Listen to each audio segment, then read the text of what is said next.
Hello, in this tutorial I'm going to be showing you how to use ASP.NET Membership Provider to provide an authentication mechanism for your web application.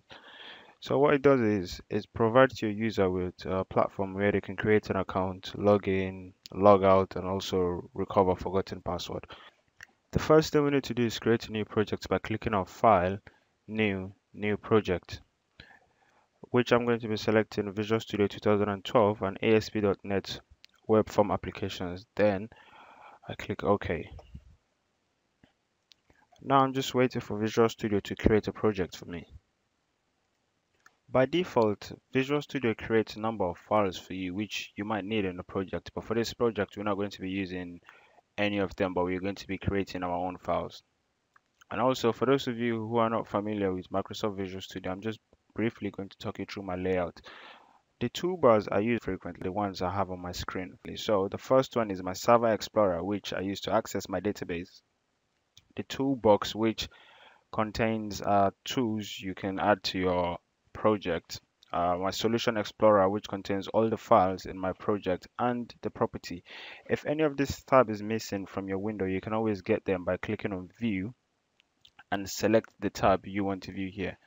Okay, so the first thing we're going to do is create a new file which we're going to add a create user control. The create user control is the form that allows the user to sign up to the system. So to create a new form, I'm going to right click on the project here and click on add.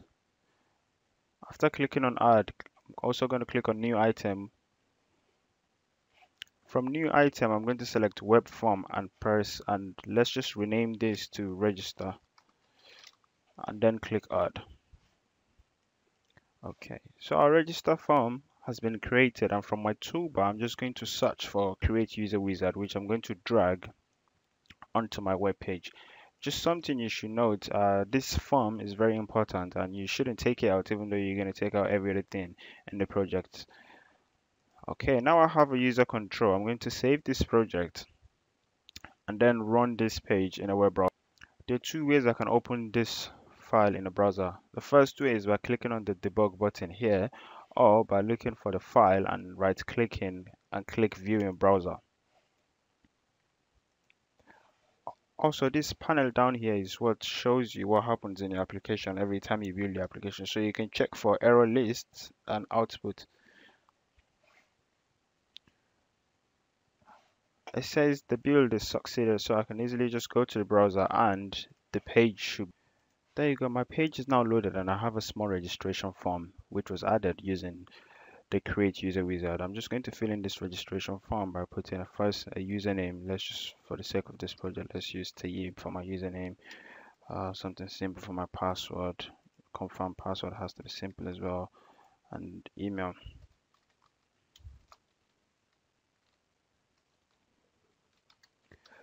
The interesting thing about the create user wizard is it already has validation as well. So for example, if my confirm password is not correct and I click on create user, there you go. If I didn't supply a username, there you go. And you can always customize it using CSS as well. Okay, so I'm just going to click on create user now, and after doing this, Visual Studio will create a database for us with tables required for authentication. Okay, now the process has been completed. The first time you try this, it might take a very long time because it has to create the database and populate it with the table. If we go back to Visual Studio and look at app data is where our database is going to be stored. I'm just going to refresh my Solution Explorer. Okay, and after refreshing, if you still cannot see your database, you need to click on this icon which displays hidden files. After clicking on the icon, you'll notice there's an arrow there and there's the database created for me. What I'm going to do is include this database into my project by right clicking on it and click include into project.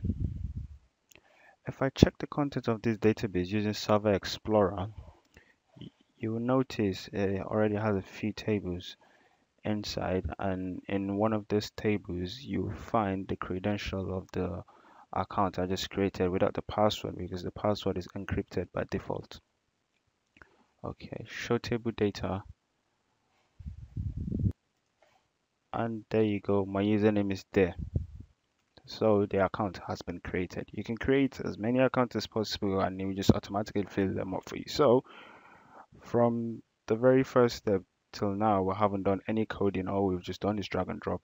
If we go back to the registration form, you will notice that the form doesn't have enough fields. So all you have is username, password, confirm password, and email. And let's say, for example, you want to collect more details from your users. Let's say, for example, their first name and their last name. To do this, I've ASP.NET membership does not have the settings by default, so we are going to hard code most of this. The first thing we need to do is click on this little icon here and click on customize create user step. What this will allow you to do is customize the appearance of the create user wizard.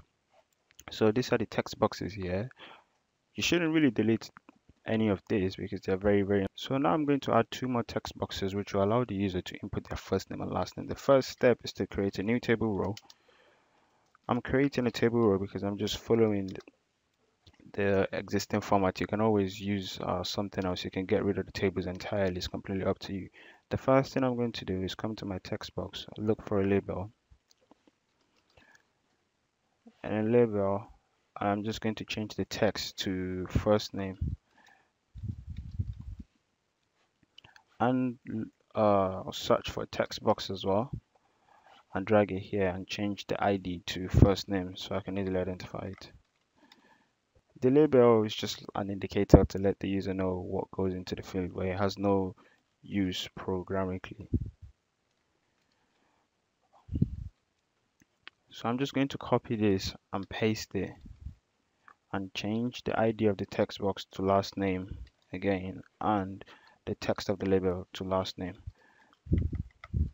So I'm just going to save this, go back to my web page and refresh, and I should have two more text boxes here. First name and last name. Okay.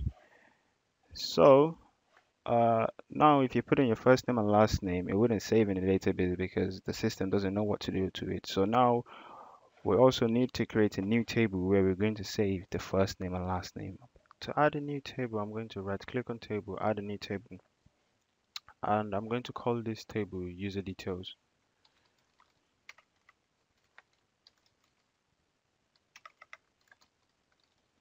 This table is going to have four columns. The first one, ID, which is the primary key, a column for first name, which is going to have a data type of varchar. You can increase the length to wherever you want it to be.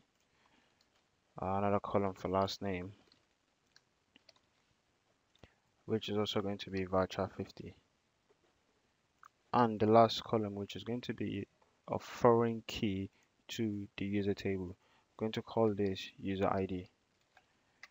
We're going to be saving the user ID here so we can always identify the user with the user ID generated when the person logs in. The data type for this column has to be a unique identifier. I'm just going to click on update to create my table. Okay, one other thing we forgot to do was set the primary key to auto increment. To do that, click on the column, come to your property, identity specification. Is identity set that to true, so the primary key is going to start from 1 and auto increment by 1. To create a table, I'm just going to click on update now and then update again, and the database operation should show completed. Okay, so now I'm just going to refresh my database, and there you go, I have my new tables with my new columns there. We need a way to communicate with the database, and for this tutorial I'm going to be using stored procedure. Stored procedure is a way to communicate with a database where you don't have to write queries into your application. To create a new stored procedure, I'm going to come to the stored procedure folder here, right click and click on add a new stored procedure. I'm going to call this procedure new user. The first parameter is going to be user ID and a data type of a unique identifier. The next parameter is going to be the first name with a varchar data type and a length of 50, and the third parameter is going to be last name with the same varchar 50. So now we're just going to write our insert query. Insert into user details, first name last name, and user ID values.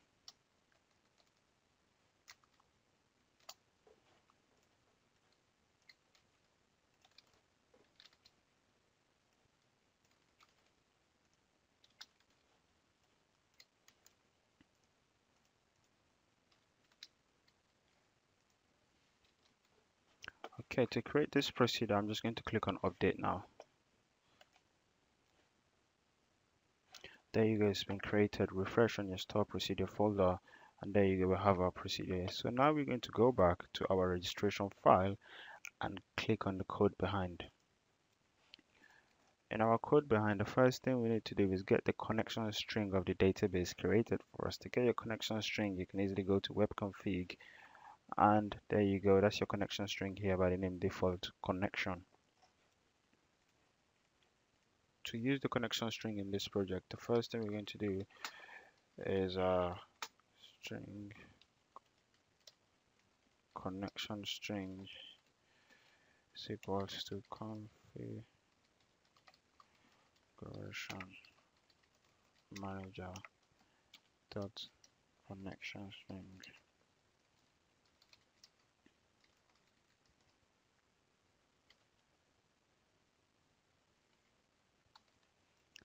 dot connection string. So now we're just going to quickly pop back to web config to get the name of the connection string, which is default connection, and paste it here.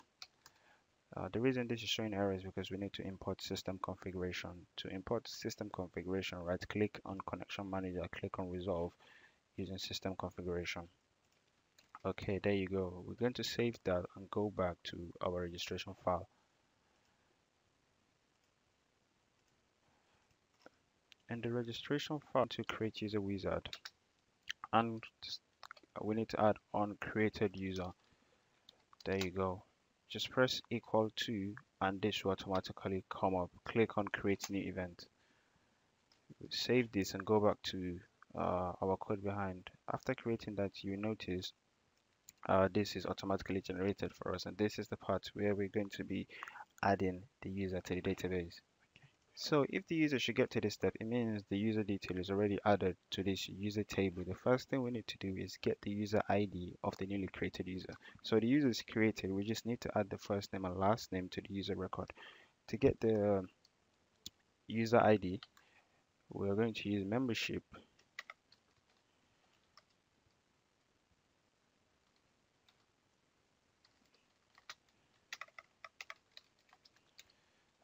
You can call this whatever you want to.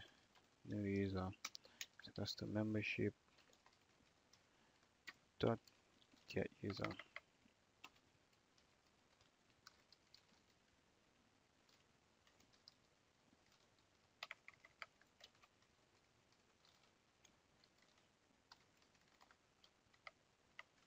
Create user wizard one.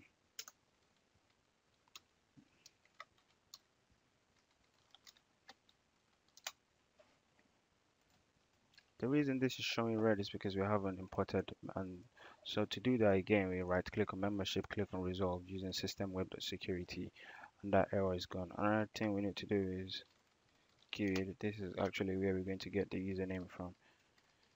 New user ID. So that's there.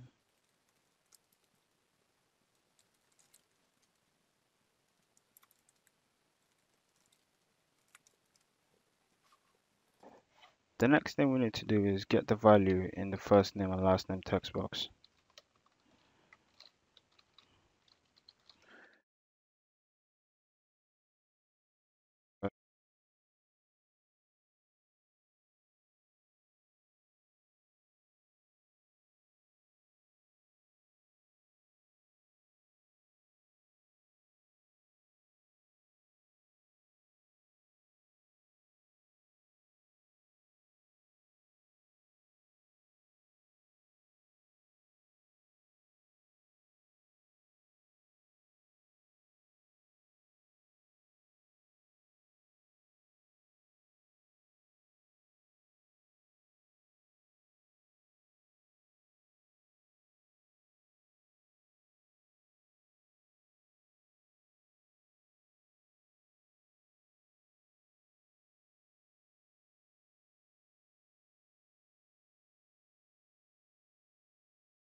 install the procedure, the stored procedure. And to do that, we are going to be using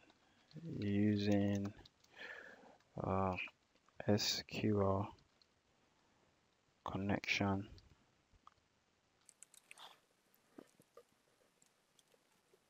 my connection is equal to new SQL connection, and your connection string will go into bracket here. To clear this error that is supposed to be capital, that is supposed to be capital as well, right click resolve and using the okay. So now we're just going to SQL command, my command, you can call this whatever you want it to be. It's equal to new SQL command, bracket open and close, quotation, and my connection. So the procedure name is actually what's going to go into this bracket open and close. We need to, the procedure name is new users. So new underscore user. We also need to specify the command type, which is supposed to be, okay, spelling mistake there.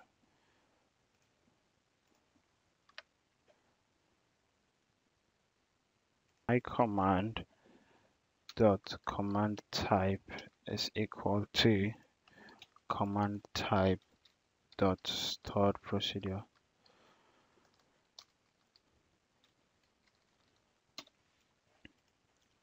Okay, to solve this, right click resolve using data. Okay, and that is gone. So what we're going to be doing now is adding the parameters. Dot add equal to the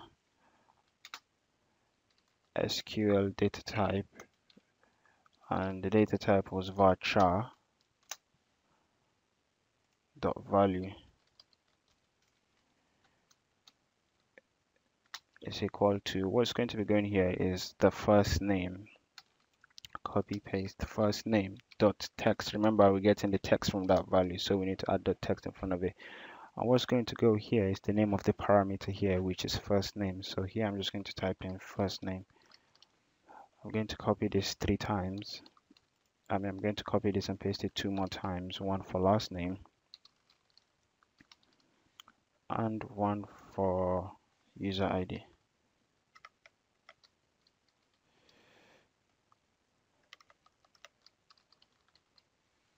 You also need to put the @ symbol in front of them here,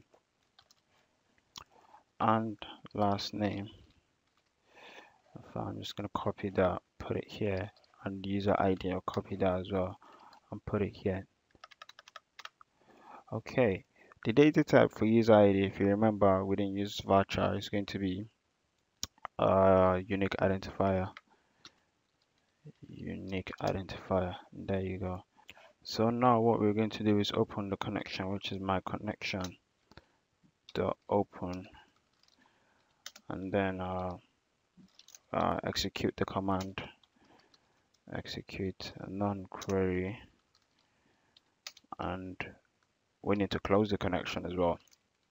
It's always a good habit to close your connection, and there you go. The next thing I want to do now is create a page to redirect the user to when the user has successfully logged in. And to do that, I'm just going to create a new form here. I'm going to name this form welcome.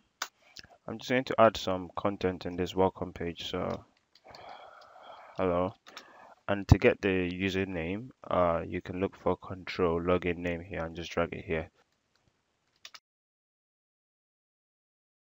The next thing I'm going to do is save this file and close it because I'm no longer going to be doing it. Then I'll go back to my registration page, the front page, click on my create user wizard, scroll down in the property, and I should see completed. And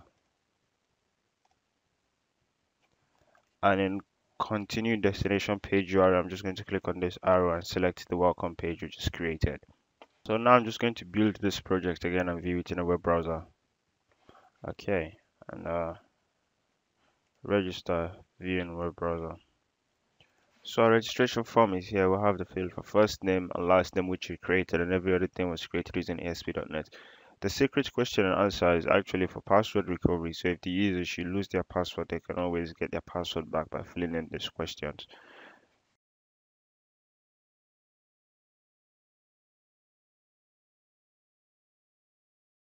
After clicking on the create user button, the account has been created. I'm just going to click on continue. You see, hello, that's the username I put. Welcome to my website. If you go back to the database and check, the first table you're going to be checking is the user detail table, and you're going to find the record of the new account we just created. And there you go. We have the data in there, the first name and last name. So you can add other fields as well, such as profile picture, date of birth, and as many information as you want from your user. So thank you very much for watching, and please you can leave your comment and feedback in the comment section.